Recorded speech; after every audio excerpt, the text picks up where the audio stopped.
What if I told you that throughout history, even the highest leader of the Catholic Church, the Pope himself, has experienced mysterious visions, performed inexplicable miracles, and even encountered angels? Today, we'll uncover the stories of three of the most mystical popes the Church has ever known. And stay until the end, because the last one experienced something that can only be described as supernatural.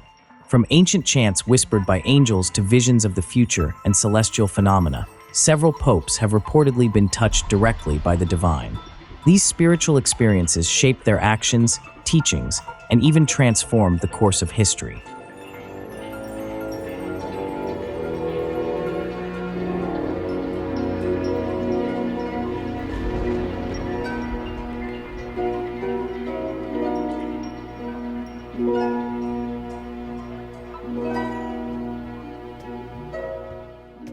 Our journey starts with Pope Gregory I, better known as Gregory the Great, who served as Pope from 590 to 604 CE. Gregory was not just a leader, but a visionary mystic. Legend tells us that Gregorian chant, the iconic sacred music still used in churches worldwide, was revealed to Gregory directly by the Holy Spirit in the form of a dove whispering into his ear. Historians debate the factual basis of this legend, but its symbolic power is undeniable. Gregory himself chronicled vivid visions of heaven, hell, and purgatory in his famous work, the Dialogues. His narratives deeply influenced medieval spirituality and even inspired Dante's Divine Comedy. However, critics like the historian Edward Gibbon labeled these visions as mere medieval superstition. Yet, despite skepticism, Gregory's spiritual legacy has profoundly shaped Christian thought and culture, proving that mystical insights can bridge heaven and earth. From the visionary Gregory, we move to perhaps the most unusual pope in history, Celestine V. Originally a humble hermit named Pietro del Morone, Celestine became pope in 1294, driven to the papacy by divine prompting.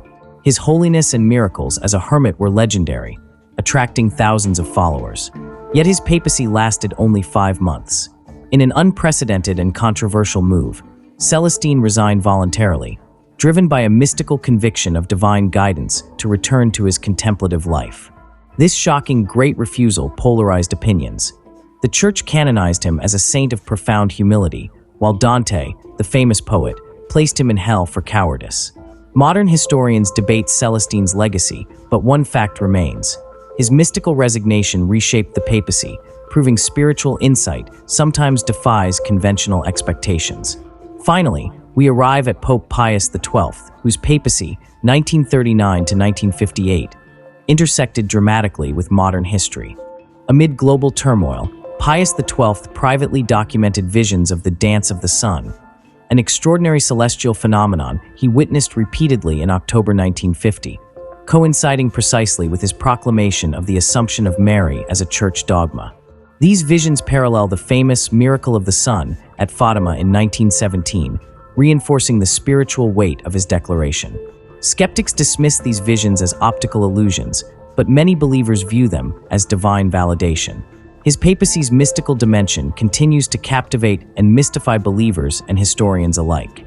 Critics argue these stories reflect superstitious eras or psychological phenomena rather than genuine divine encounters.